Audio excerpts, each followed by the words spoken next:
So today I want to talk to you a little bit about a new project that we're working on at Taking It Global called Culture Connect. But just to quickly tell you a little bit more about the story behind what we do. Our story begins in 1985, and I enjoyed the historical perspective yesterday. This is a photo from our family archives of me at 2.5 with the Commodore 64. And I'm sure there's some Commodore 64 people in the room. Awesome. When I'm in classrooms today speaking to a lot of students, I get blank stares, but I'm glad that there's still some Commodore 64 fans. And for me, that was really the blurring of consumer and creator. That really turned me growing up into a kind of an active member of the net generation. And in middle school, I was inspired by the creation of Yahoo to start my very own website with some friends, which became one of the world's largest sites for internet and technology called mydesktop.com.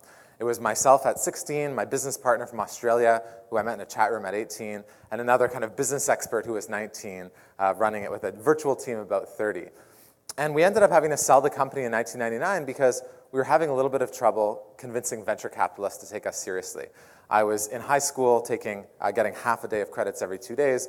My business partner from Australia wasn't even in the country legally. We didn't know anything about incorporation. And so we sold the company, and it created a lot of news attention.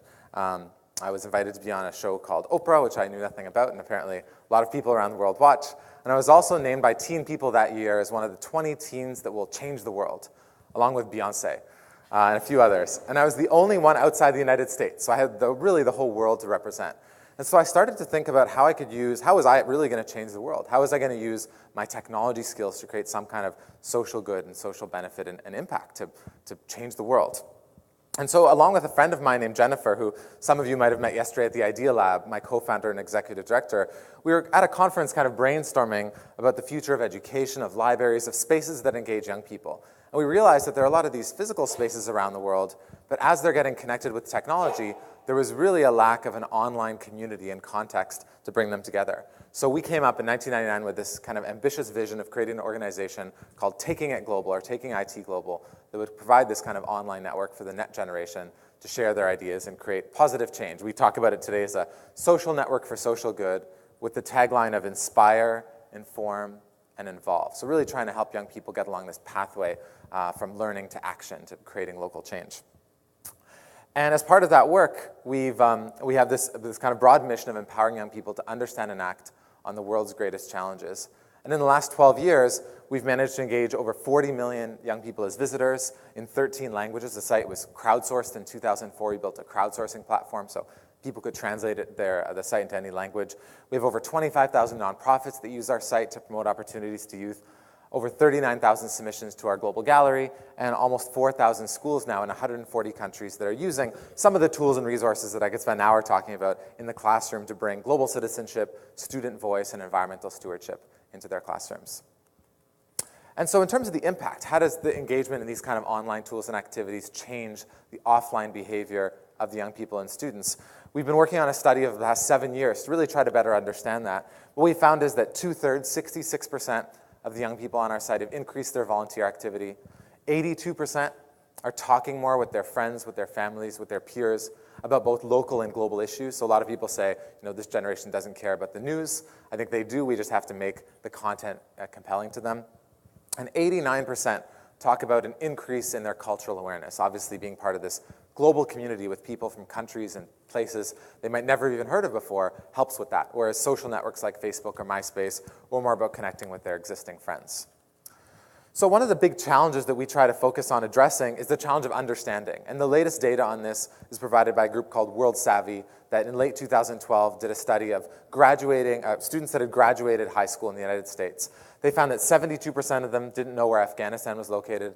77% of them didn't know that Canada was the world's biggest trading partner of the United States. And 78% didn't know what the world's most spoken language was. So there's obviously a bit of a gap in terms of their knowledge. But when they asked students, what they thought about these kind of global issues and cultural opportunities, 74% of them said they wish their courses were more global, 83% say they believe diversity is an asset, and 80% are curious about world events. So there's a bit of disconnect between how we're preparing and engaging them about the world and how they feel, what they crave and desire to engage with it.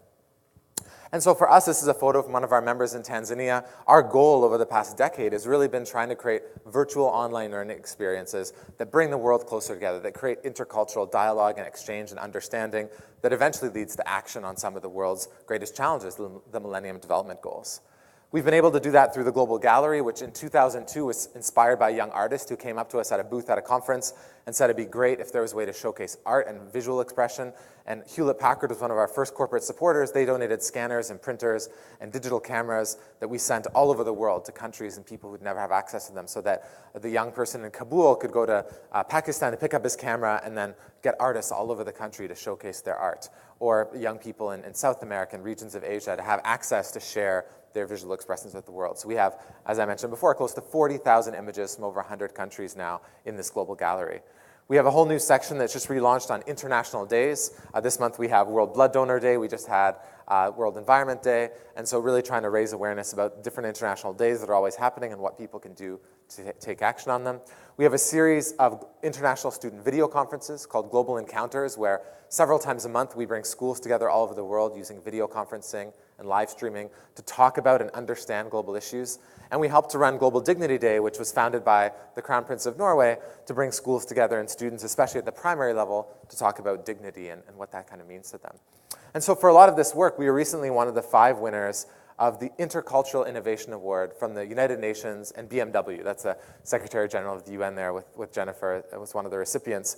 And we were in 5th place. So we got the kind of the smallest cash prize. We got $5,000. And their kind of task to us was create a program to further your work with intercultural innovation with this budget. And so we were kind of brainstorming, what could we do to further develop our work, our programs around kind of intercultural understanding.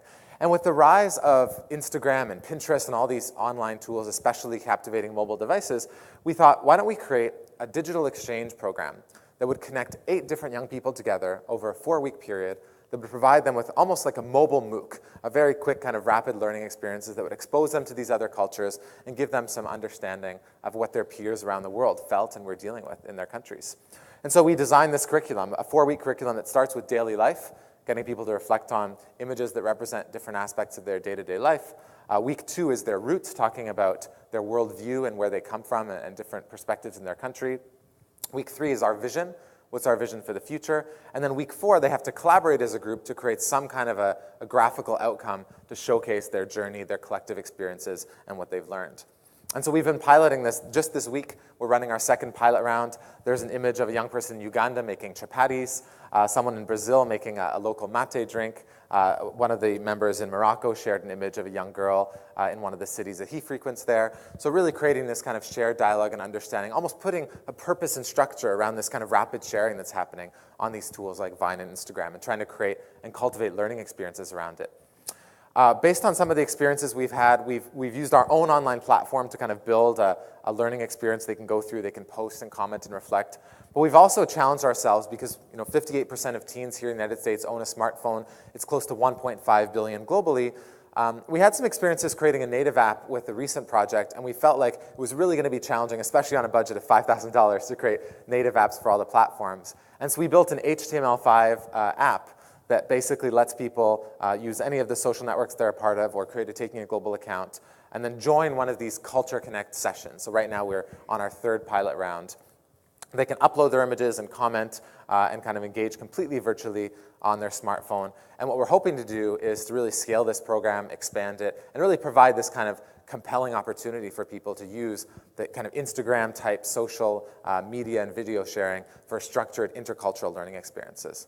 And so in terms of how you can get involved and how we'd love to work with all of you, first, we'd love to explore developing this as a global program that happens through schools. We've done some work here in the United States with Champlain College in Vermont, who uses our platform to provide every single one of their undergraduate students with a global learning experience, a connection to another student in a country where they can learn about their perspectives. We'd love for Culture Connect to help provide that to your schools as well, and to kind of think of that as a learning experience everyone could have.